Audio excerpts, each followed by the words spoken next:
Hi there, Sagittarius.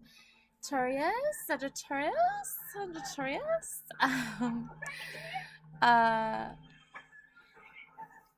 Alrighty, so let's see what's going on. Okay, so some emotional duress. The Four of Cups. She called and said the front door was open. What happened? Where's Rachel? And the Three of Cups. We were playing hide and go seek, but when I found her, she just left. Where was she hiding?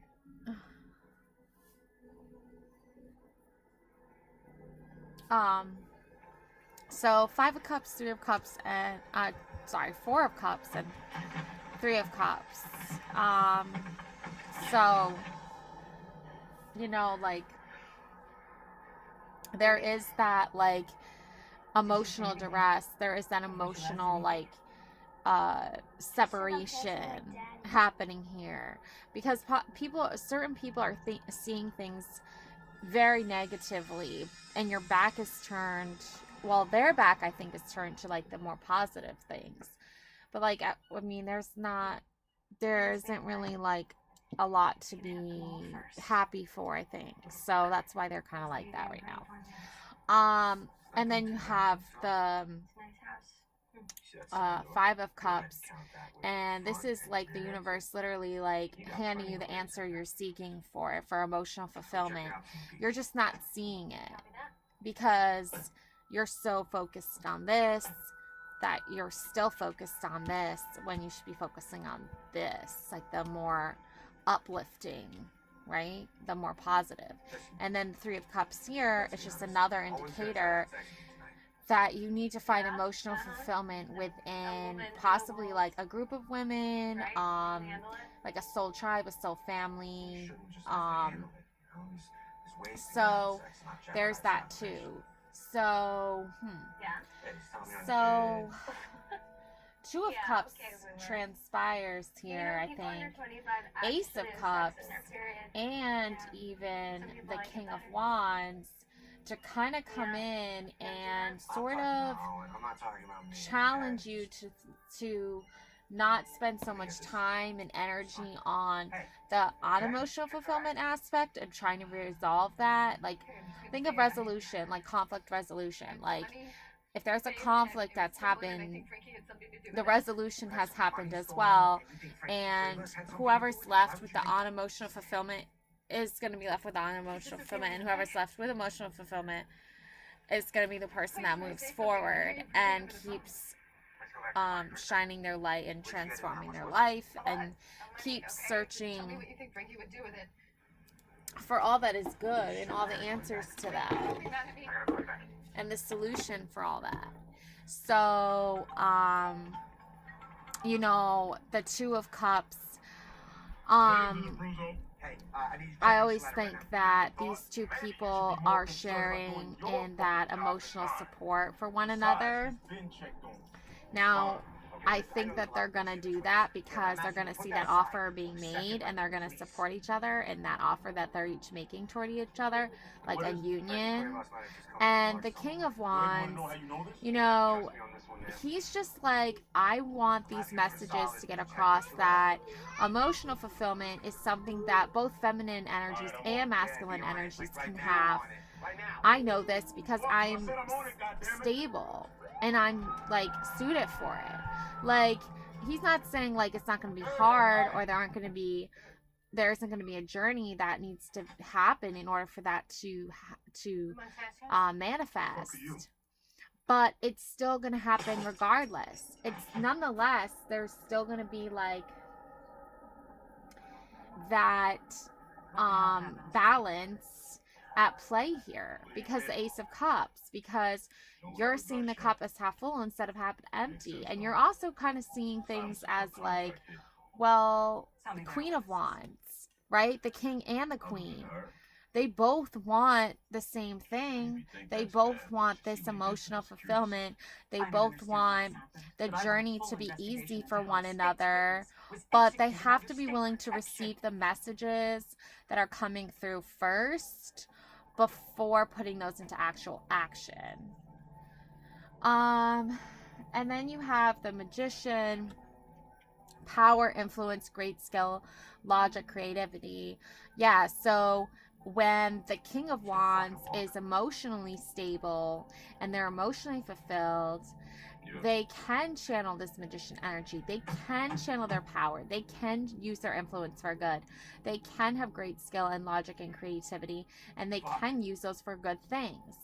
But when the King of Wands is not emotionally stable and the messages are not coming through and being received and interpreted in the right way, then you're going to have manipulation, you're going to have greed, trickery, conniving, wasted resources.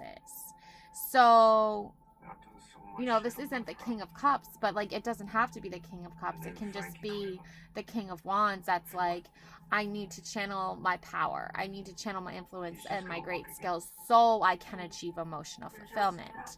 And those are the messages that I'm receiving. Those are the messages that I need to get across. And I need to maybe go on a journey and walk a path, with my walking stick here. Right? You're like you know what I'm saying? Like, this is just you carrying that wisdom and those messages with you. And being prepared for the journey ahead. And the Queen of Wands is that feminine energy that's like the same way, right? She's like, I need to equally channel into my wiser wisdom, and I need to use my power and influence as well, because ultimately, there's no other way around it, right? You can't ignore the messages coming through. Page of Wands, and that's adventure. Yeah, see, like going out on an adventure together. The King and the Queen going on adventures together. Being cheerful, being fearless, being extroverted, being fresh. Okay, now if you're too impatient and too hasty and you throw a tantrum and you're unreliable and you're distracted, then you're not going to experience the journey the way the journey's meant to be experienced. Okay? The adventure isn't going to be the adventure that you want it to be. So that's why you have to really look at things from the Magician's perspective, going on your adventure together, moving forward together, and seeing things from a more logical, creative side. Like, you can be creative and still be logical at the same time. And then the Queen of Wands is just another reassurance of that, confident, passionate, determined, social, self-assured. All these things are going to be needed and required in order to have that adventure, in order to be fearless, in order to be extroverted, demanding, vengeful, jealous, bully, low confidence. So if you don't have confidence within yourself and you're too demanding and you're too vengeful and jealous, then, you're not going to have the greatest experience, right? So it says down here in numerology, queens are number 13. When added together, the willpower of 1 merges with the creativity of 3, which results in number 4, signifying stability, form, completeness, foundations, progress, power, and stability. Okay, and that's what you really want to channel, right? And also that creativity, right, and that stability come from the Magician, right? So the beginning of the projects and creative endeavors, okay, cards that reduce to 1 are the Wheel of Fortune 10 and the Sun 19. So, in numerology, you have to use your Magician creative side and your confident Queen Wand side to really go on that adventure and really have that strongest, biggest impact. And then you have page of number 11 representing exploration, developing interest and study. It also won +1, which makes 2, showing that the will directed towards unity, duality, togetherness, a settling of the energy, union, love, and balance. Exactly. So union and balance. Okay. So the King and the Queen are 1 and 1 equals 2, and that's going to create this balance of the Magician and Queen of Wands. Like this, fucking sorry. Sorry ass bitch. It's a disco ball with a toy, rubber, cool goober toy in there. It's a goober toy. Yeah, you can play with that.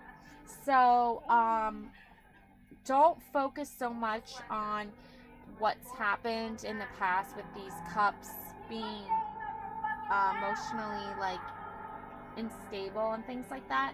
Just start to focus in on this new adventure coming through for the king and the queen, okay? You have 8 of Pentacles, and you have the Ace of Pentacles and the Ace of Wands. So the king and the queen have the Ace of Pentacles and the Ace of Wands. So together the king and queen are really making something very, you know, like productive, or like they're making something together, right? They're being productive together. They're manifesting this wealth and abundance together, and the Ace of Wands is really helping them come together. 1 and 1 is 2, right? So they're really ultimately like bringing their 2 strengths together into one big unified strength. And 8 of Pentacles, you know, having more abundance, having more options to choose from as far as like success, right? And that's gonna lead to the world really being a new open place for them to explore and go on adventures together and see the world from new eyes and a new perspective, because they're joining forces. So that's kind of what's happening here. You know, you got the king and the queen of wands coming together, joining forces to do good and set out on a new adventure and a new path to create that abundance and wealth that's gonna last them forever. And like, hopefully the world, you know, hopefully like the world accepts the king of wands and the queen of wands as people who are trying to better their lives and trying to make something better for themselves, versus seeing things from these negative ways that can sometimes get to the king, get to the queen, and like those messages can come across, and then that can lead to doubt, and that can lead to being distracted from your purpose and your goal. But if they stay together and they stay strong and they stay united, then they will come out stronger than before. They will have more confidence. They will be more determined and more passionate than before. And that will ultimately lead to them changing the world and making a better world for themselves and the people they love and care about. That's what I have for you, beautiful Sagittarius. Love and light always. Bye.